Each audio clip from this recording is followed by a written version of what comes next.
I don't know why anybody would have an issue with a Game of Thrones or Song of Ice and Fire anime series, but it looks like the Corlys Velaryon series is going to be moved into the anime development along with the YT series. I'm excited about this. And George R. Martin just said he watched this Blue-Eyed Samurai series on Netflix. Haven't watched any, like, I've seen a trailer about it, but I have not seen a single episode of it. I have not watched either, but I do want to.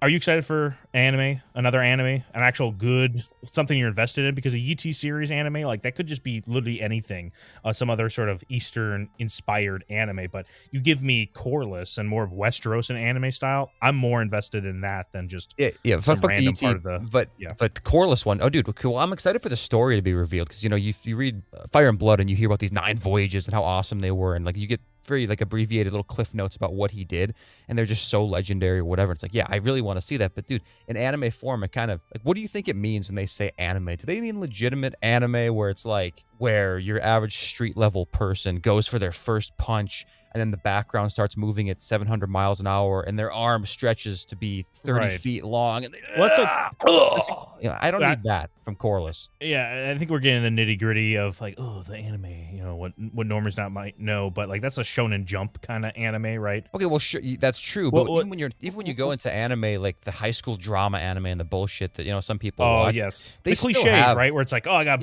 blood running down my nose, and like I'm embarrassed, and all of a sudden my head hits the ground and my feet are straight up in the air. Like I don't want that, right? I don't want those cliches. Basically, Castlevania or Avatar: The Last Airbender style, right? Anime. I think. That's exactly what I was going to ask you, dude. That's what I was going to ask you because I don't really consider that anime. That's like Western animation, kind of like the Justice League animated universe, right? The DC animated universe. Mm-hmm. That's more of like what I would want to see because Castlevania is like the perfect example, dude. If it's Castlevania-esque, perfect. Because those dramatic action sequences that I was talking about in anime, they do have that in Castlevania, but they don't exaggerate nearly as much. And when they do, like to even a minor extent, the background still makes sense. It's in such a pivotal moment with such like an amped up, powerful character that you really feel the impact of it. It's not happening every 2 seconds. And yeah, like you say, there's not all these cliches, like the runny nose when there's like a hot girl that comes in the room, or like one character says a word about another character that's off screen, and then it flashes to that character, and then they sneeze because there's that Japanese like superstition about when someone's talking about you have to sneeze or whatever. Like nothing like that. We don't need that kind of thing. If it's too campy, I think it's not quite right for this universe because, dude, Song of Ice and Fire, so dark, so gritty, so like politically accurate. That's what I want. I want the drama of it, and I guess, the Corlys thing's cool. Yeah, it's gritty and grounded, the Song of Ice and Fire series, and an anime almost lends it to being more over the top, like you said, with action sequences, which would not fit in this, right? You'd have some dragons, like what we see in the trailer for the season 2 House of the Dragon.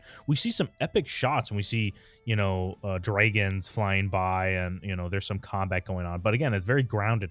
I wonder how that would look in an anime, and then even in Castlevania, the scale is brought up, right, in the set designs, which I would love that, to actually get an accurate depiction of the Iron Throne, right, in an anime. Oh yeah, like the tall one, man. So cool. So let's just quickly, wipe ourselves now that we made a mess thinking about the Iron Throne. But would that ruin it for you, canon-wise? That like in the anime, the throne is like 30 feet tall, and then in the show, it's like meh. Like, okay. Well, no. That wouldn't ruin it for you? Like the continuity at all? You're like, what? Well, it might ruin I would think less of the shows, but dude, honestly, I kind of think less of the shows as time goes on anyway. Obviously, every single human being on Earth thinks poorly of the later seasons of Game of Thrones, right? But even House of the Dragon now, like I just reread Fire and Blood, or at least like the first 3/4 of it.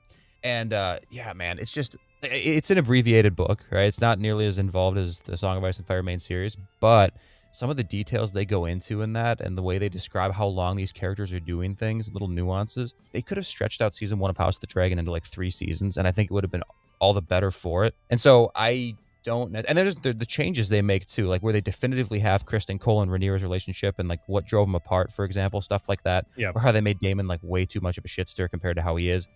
Not that I dislike Daemon in the show, but I think that doing an anime series is almost like a way to make an alternate canon of like super correct, super accurate events, even if those things aren't revealed in the book. Maybe just make it a little more true to the vibe of the books. You know what I'm saying? Yeah.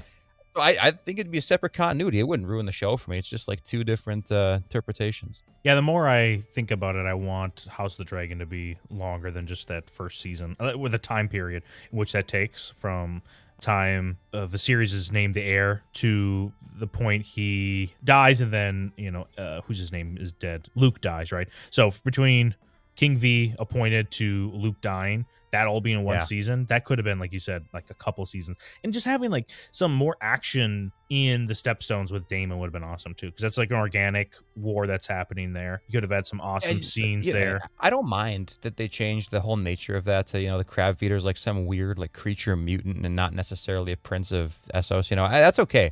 I don't mind that. But yeah, they should have just dramatized it a little more. But that's like the craziest part about it.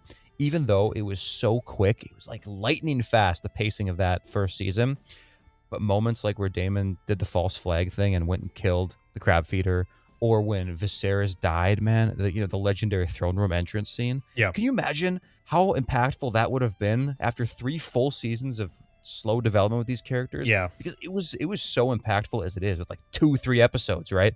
Imagine if it was 3 seasons. Oh man, see, the anime I think gives us an opportunity to have that. It's like, fuck yeah, dude. I think there's a Dornish war in Jaehaerys's reign. I think one of them dies. One of his sons dies. One of Jaehaerys's sons. So like, oh yeah, it's not. I don't know if it's Bael. Is it Baelor or Balon? I can't remember which one. Well, Balon is the one that he has the belly ache. Oh, I got a little tummy. Oh yeah, he has ache. appendicitis. yeah. I was stitching my side, father. It's like, go lay in bed. Oh, he's dead the next morning. Yeah, and Viserys is like, Otto, that's your fault. You're the one that did it. It's like, dude, your dad couldn't fucking put down a plate that was put in front of him. I think it's his fault. What's his first kid's name? Is it Aenys? Or Aenys or whatever? I think it is. Aenys it's named after his... Because Jaehaerys' dad was Aenys, right? And I think he named his first son after. Yeah, I don't think it's Aenys. Aenys. Come on, why not? It's a pretty cool name. Yeah, Aegon. Daenerys or Daenerys? My son, Aenys. That's the alpha, man. One person snickers in the throne room, their head's gone. Just setting up your kingdom for failure. What'd you call me? What the hell is that supposed to mean? Your name, Seth. You know what I would love? An anime series from the start of Aegon's conquest all the way to Aerys II, the Mad King. Which, imagine an accurate Mad King, too, with like the long fingernails and beard. And you can make it look like this little goblin. On the troll? Yeah, I don't know. But he has to laugh like that. Would you want him to laugh like... He has to... Oh, no, way too alpha. But, dude, what you just said, man, yes. Because you know what we'd get in that case? We'd get to see Barristan in his prime. We'd get to see Jaime in his prime. Because I don't think they could even do that justice in live action with like how legendary these fighters are, man. We couldn't even see it in live action. We need to see it in animated form. They could really do some crazy stuff. Maybe even, dude, Robert Baratheon in his prime. Now I think I made a mess. Yeah, Robert Baratheon in his prime would be what I want. Like Robert's Rebellion. It's weird if you go back to Robert's Rebellion, just do an anime version of it, even though like I would like live action because that's the way we saw it. But you know what? No, I think I want to just... Can we just make it all anime now? I'd rather just everything just be anime, A Song of Ice and Fire, and I'd be totally content with that. Totally fine with that. Totally cool with, Lord of the Rings doing the same thing. Just do an anime version of it. They are doing that with the War Rohirrim. Give me more of this, and I'm all about it. Yeah, me too. 100%. Oh yeah, 100%, dude. Barristan's prime, so cool. But it's Arthur Dayne too, man. Like, why not? Your brother's obsessed with Arthur Dayne. Yeah, but unhealthy. It is cool. It is cool. I want to see what's it? Dawn? Is that the sword? Dawn. I want to see that thing as a great sword, like it's supposed to be. That's sweet. So if anybody in the comments has watched Castlevania, they say 4 seasons, right? 4 seasons Castlevania. The third season is like extremely dialogue heavy, and I liked the first 2 seasons of Castlevania quite a bit. But then season 3 came, and I know like big event wise, it's not focused on Dracula or death or whatever, so it's not really main story material compared to some of the other stuff. But the dialogue in that season is so unbelievably good. Like there's that character Isaac. I think he's one of the guys that resurrects he that creates skinwalkers or whatever, like monsters, right? Reanimated humans. Yep. I forget what they're called in that, like Forge Bastard. And he has a talk. He like hitches a ride with some random Jamaican sailor on a cargo boat. Yeah. And he just has like this 20-minute conversation with him. And it's so compelling. I don't even remember what they talk about, but it's awesome. That could so easily translate to Game of Thrones, House of the Dragon, Song of Ice and Fire, animated stuff, because all they're doing is sitting around. It'd actually be great strategy. The animators don't have to do anything but make mouth flaps for the most part. You know what I mean? And right. Just, the writers can go to town, because that's what we love about Game of Thrones, man. It's all the political intrigue. And then, sure, you can pop us off once in a while with a sword fight or whatever, but I'm in it for the story. And that's like the one area House of the Dragon came short? Is it just too fast, too much story left in between? But what we got was so good. So Yeah. I want this anime, dude. We got so off topic from Corlys. No, well, you're talking about the boat scene with Isaac from Castlevania, and a scene like that could be very easily transferable into what we're seeing with Corlys in his series now that's going to be animated form is, him sitting on a boat talking about some legend or like some area they're going to be going to or whatever. And then we actually get a flashback instead of just saying like, that's what Aegon, when he first came here, that's what he did and whatever. This is how this was forged. And this is the myth of, this whatever island. You can actually show it as he's talking about it, in its prime versus them just kind of reminiscing and thinking about it, right? If you do an animated series, you're able to do flashbacks and sort of depictions showing us what's happening. Yeah, true depictions, right? Like true to scale depictions kind of thing. That's the thing too, man. A lot of these things are so mythical. Like, what do they have over in Sunset Sea? They have like krakens, and then they have like leviathans. Which one? There's like one that's for sure they have either krakens or leviathans, and then the other one is like, I think Krakens. That's like a mythical one, right? Like the people claim they and they're just unbelievably huge. It's like, show me something like that. Even a leviathan. Like, what the hell's a leviathan? I want to see what a leviathan is, and I am not confident they'd give that to us in a live action show. It seems like in the live action, we've talked about this in other videos too, but they make such definitive choices over these up for interpretation things from the books, and I think that's okay when it doesn't come to magic. So when it's not related to magic, I think that's fine. Like mythical creatures in the universe, like we have wyverns in other continents, in this world, which are just little mini dragons, basically. We've never seen them. We've never seen those at all.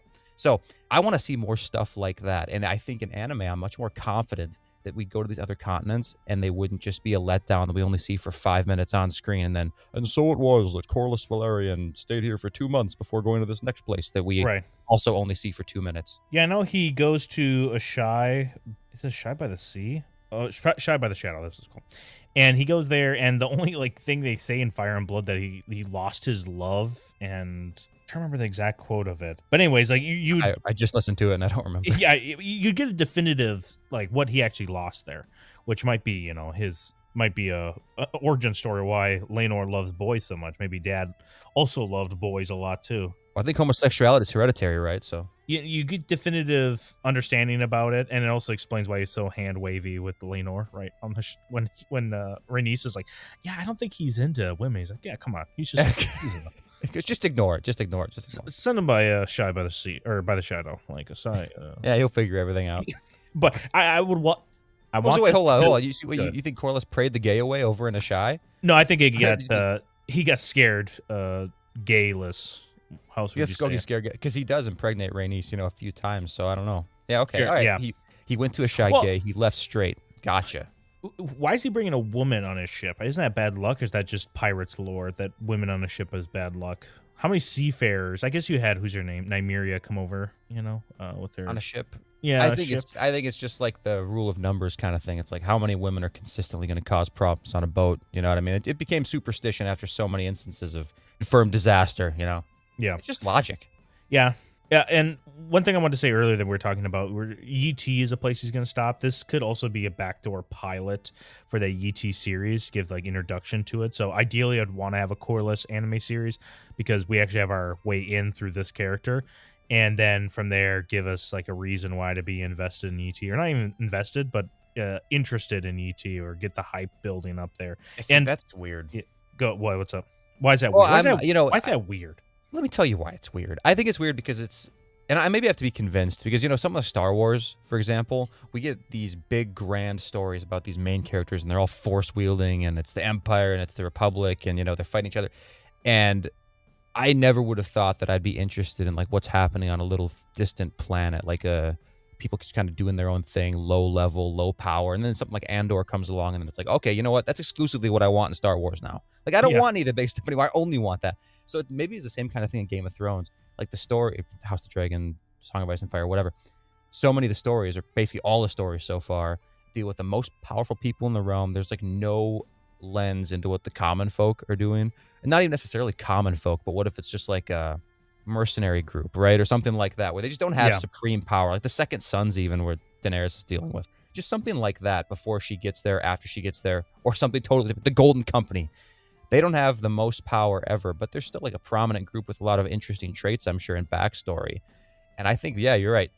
I am convincing myself over this conversation. At first, I wouldn't want that kind of thing because I only want to see exposition on characters that I Yeah, know and already, yeah, especially ones like Corlys, where his reputation's so legendary.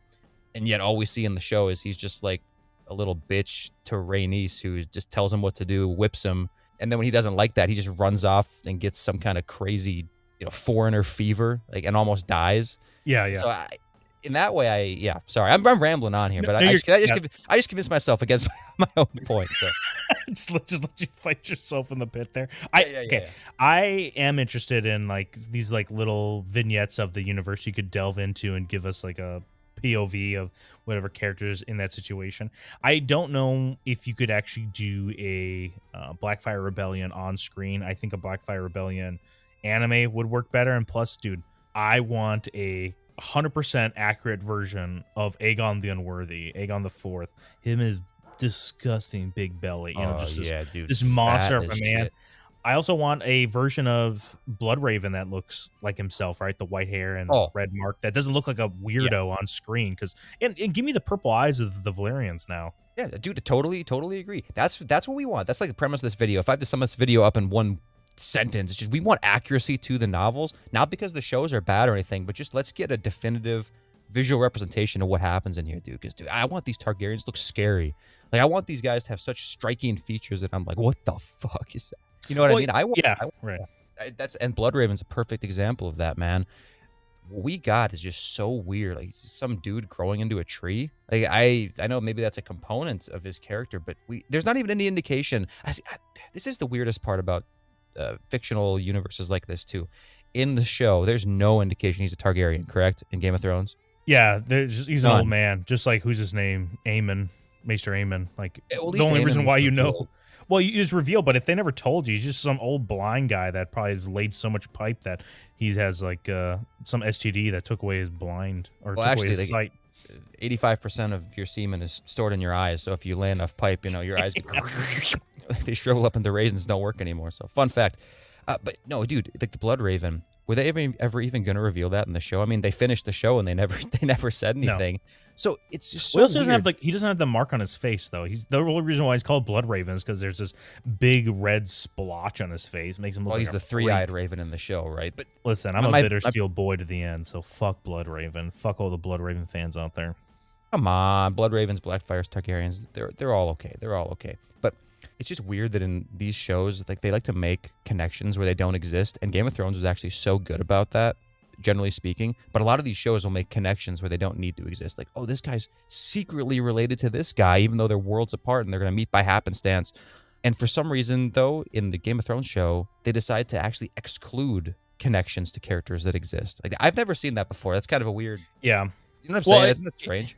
Yeah, it doesn't really like lend to the story at all or make a big difference whether it's Bloodraven, whether you know it's this Targaryen that's lived how many years in the past and now is alive. Like that doesn't really change anything, right? It doesn't give you motivation and understanding why he's doing everything, right? So I understand why that they change things, but yeah. I guess you know what? I guess I sort of understand that because all that would really do is kind of give a more mystical feel to the Targaryens, or mythical, I should say, I guess. And we already have that with Daenerys, like for some unknown reason, being totally fireproof and heat-proof. So yeah, maybe that would just make it a little over the top. But a comparison to what I just said, where they like to actually leave out connections, would be that they did this weird origin story for Hodor. I remember, dude, when the internet was going crazy about how sad that was, I watched it and I was kind of compelled by it the first time, but it's like, immediately after, I'm like, why did they do that? Why does Hodor have to be so pivotal? Like, why is he a centerpiece? Why isn't he just a simple dude? I think they just reached that point.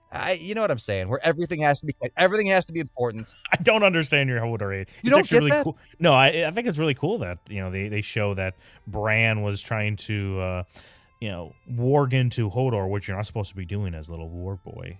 Naughty Bran. I Hold would the door. spank you, but Hold I will door. spank Hold you, Bran, door. but Hold I can't door. feel it. You're just like bullying me right now, like Donald Trump on a debate stage. It's just pointing like Hodor. Like, chill out, dude. Yeah, I like the Hodor thing, and I don't understand your your hatred towards it. Now, I will we've talked about this before. I don't understand why the Stark family loves Hodor so much and lets him around their children. This man is like the Incredible Hulk with the mind of a child. He could do whatever he has some sexual urge. He could just destroy them, or not even sexual, just some angry urge, and he would destroy them. Well, it's going to turn sexual no matter what. You know how anger is. But I think maybe if the Starks knew about what this guy was all about and what he did in the past, this whole Hodor thing, maybe, yeah, that would make sense to keep him around. Otherwise, this guy is straight up a liability, man. I don't know what kind of lawyer he's got, but somehow he's able to stay there rent-free. It's too much. Way too much. I don't know if you hear about people that complain about anime all that often. I do hear about them that they're like, oh, why does it have to be an anime? Oh, anime people are so cringe weebs. But then those same people, it's funny enough, they love Avatar: The Last Airbender, most of them.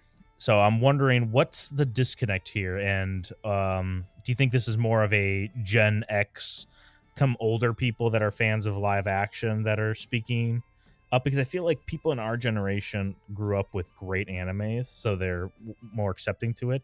But have you heard anybody push back on this? I guess my first question to you, and how can we eliminate them from society? I heard people push back on this, like Game of Thrones thing, just anime in general. Just anime in general. Just anime in general. Of course.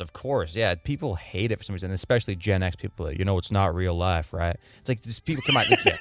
Oh, yeah, I do. WWE. I know that's real. I had no idea. But, yeah, of course I've heard that, and I don't even push back against it. Who cares now? You got, like, NFL players now who have Goku on their cleats, so it's like, it's fully integrated. It's fully integrated, dude. There's no reason. Wasn't Goku and Luffy from One Piece, weren't they one of the mascots for the Olympics when it was in Japan last time? Yeah, probably. Yeah, dude, it's fully integrated. All the boomers can go to hell for that. So we'll just wait them out, you're saying? Yeah, wait them out, or we could take matters into our own hands, I think, too.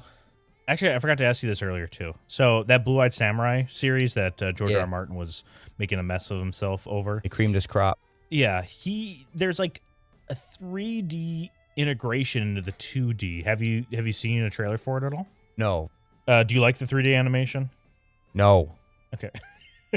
No, I hate it. I rest my case. I was going to bring that up earlier. Man. I hate when the 3D is put in, and I know in the Dragon Ball Z movie it looked pretty good in one shot, or like a couple shots in that Broly movie, but when it's overused, you can clearly see it, and it's, I don't know. I haven't watched the Blue-Eyed Samurai in its actual totality. What would you say? Its entirety, whatever. But I have no faith that it'll be actually clean animation. I hate 3D animation. I hate it so much. Just give me 2D. I agree. Yeah, that's what you say. Like Dragon Ball's a superhero, right? That new movie. That was one that was totally 3D integrated with 2D. Yeah, there was 3D in, and they drew over it with 2D to make it look more smooth because the 3D animation has like a low frame rate by comparison.